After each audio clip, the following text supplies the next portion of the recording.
Test সিরিজে দুর্দান্ত জয়ের পর আজ ভারতের একেবারে নতুন দল মধ্যপ্রদেশের গোয়ালিয়র স্টেডিয়াম থেকে খেলতে চলেছে বাংলাদেশের বিরুদ্ধে প্রথম টি-20 ম্যাচটি। ভারত বনাম বাংলাদেশের মধ্যে এই প্রথম টি-20 ম্যাচটি গোয়ালিয়র স্টেডিয়াম থেকে ভারতীয় সময় অনুযায়ী সন্ধ্যে 7টা থেকে শুরু হতে চলেছে। বাংলাদেশের বিরুদ্ধে প্রথম টি-20 ম্যাচটি শুরু হওয়ার আগেই ভারতীয় টি-20 স্কোয়াডে হয়ে গেছে একটি বড় পরিবর্তন। সামনে ভারতীয় দলের কাছে অনেকগুলি গুরুত্বপূর্ণ টেস্ট ম্যাচ থাকার কারণে এই টি-20 সিরিজের জন্য ভারতের দলে সুযোগ দেওয়া হয়েছে অনেকগুলি নতুন প্লেয়ারদের। ভারতীয় দলের এই নতুন টি-20 আপডেটেড স্কোয়াড আমি তোমাদের এর আগের ভিডিওতে জানিয়েছি। বন্ধুরা, তোমরা চাইলে সেই ভিডিওটি দেখে নিতে পারো। ভিডিওটির লিংক এই ভিডিওর নিচে ডেসক্রিপশনে দেওয়া থাকবে। এখন আসা যাক ভারতের এই নতুন টি-20 স্কোয়াড থেকে ভারত কোন নতুন প্লেইং 11 নিয়ে আজ বাংলাদেশের বিরুদ্ধে প্রথম টি-20 ম্যাচটি খেলতে পারে। তো বন্ধুরা, বাংলাদেশের বিরুদ্ধে প্রথম টি-20 ম্যাচের জন্য ভারতীয় দলের সম্ভাব্য প্রথম একাদশ জানার জন্য অবশ্যই ভিডিওটিকে স্কিপ না করে শেষ পর্যন্ত দেখতে থাকো। আর ক্রিকেট এবং আইপিএল রিলেটেড সমস্ত ধরনের জেনুইন আপডেট বাংলায় সবার আগে এই চ্যানেলে পাওয়ার জন্য অবশ্যই চ্যানেলটিকে এখনই সাবস্ক্রাইব করে পাশের বেল আইকনটিকেও ক্লিক করে রাখো। বহুদিন পর মধ্যপ্রদেশ ক্রিকেট অ্যাসোসিয়েশনের পুনর্নির্মাণের ফলে এই গোয়ালিয়র স্টেডিয়ামটি প্রস্তুত করা হয়েছে। বহুদিনের প্রতীক্ষার পর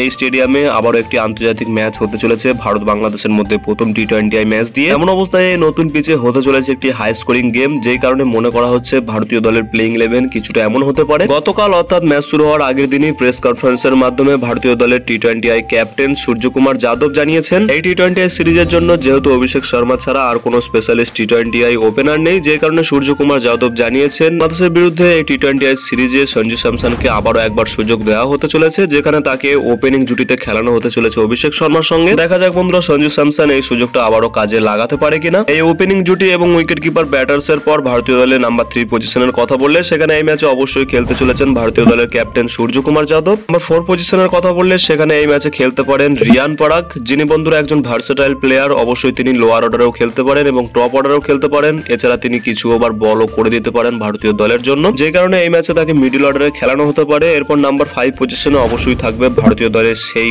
গুরুত্বপূর্ণ ব্যাটার্স রিঙ্কু সিং। রিঙ্কু সিং ছাড়াও থাকতে চলেছে ভারতীয় দলের সবথেকে গুরুত্বপূর্ণ অলরাউন্ডার হার্দিক পান্ডিয়া। বন্ধুরা, চোটের কারণে যেহেতু শিবম দুবে এই সিরিজ থেকে আনঅ্যাভেলেবল হয়ে গেছেন, এই কারণে শিবম দুবের পরিবর্তে আজকের ম্যাচে নীতিশ কুমার রেড্ডিকেই হয়তো ভারতীয় দলের প্লেইং 11 এ ডেবিউ করতে দেখা যেতে পারে। আইপিএল এ সানরাইজার্স হায়দ্রাবাদ দলের হয়ে খেলা এই পেস বোলিং অলরাউন্ডারকে আজ প্লেইং 11 এর সুযোগ দিতে পারে গৌতম গম্ভীর। নাম্বার 8 পজিশনে থাকতে চলেছেন একজন স্পিন বোলিং অলরাউন্ডার ওয়াশিংটন সুন্দর। এছাড়া বন্ধুরা, সুন্দরের সাথে এই ম্যাচে ভারতীয় দলের স্পিন বোলিং জুটিতে থাকতে চলেছে রবি বিষ্ণয়। পেস বোলারদের মধ্যে এই ম্যাচে দুজন পেস বোলারকে খেলানো হতে পারে, যেখানে অবশ্যই থাকতে চলেছেন আর্শদীপ সিং এবং যার সঙ্গে আজকের ম্যাচে হয়তো হর্ষিত রানা ভারতীয় দলের প্লেইং 11 এ ডেবিউ করতে পারে। যদিও বন্ধুরা, গতকাল সূর্যকুমার যাদব প্রেস কনফারেন্সের মাধ্যমে জানিয়েছেন ভারতীয় দলের সুযোগ দেওয়া সেই দ্রুতগতির বোলার মায়াঙ্ক যাদব এই সিরিজে ভারতের জন্য হতে পারে নেক্সট ফ্যাক্টর। তবে বন্ধুরা, এই প্রথম টি-20 ম্যাচে যদি দুজন ফাস্ট বোলারকে খেলানো হয় সেক্ষেত্রে হর্ষিত রানাকে আগে প্রেফার করতে চলেছে টিম ইন্ডিয়া। বন্ধুরা, তোমাদের মতে বাংলাদেশের বিরুদ্ধে প্রথম টি-20 ম্যাচে ভারতীয় দলের প্লেইং 11 এ কোন কোন নতুন প্লেয়াররা ডেবিউ করতে পারে? তোমাদের মতামত ভিডিওর নিচে কমেন্ট সেকশনে অবশ্যই জানাও। আর বন্ধুরা, ভিডিওটি ভালো লাগলে ভিডিওটিকে অবশ্যই একটি লাইক করে পারলে বন্ধুদের মধ্যে শেয়ার করে দিও। দেখা হচ্ছে এমনি কোনো অন্য ভিডিওতে। Till then, bye by.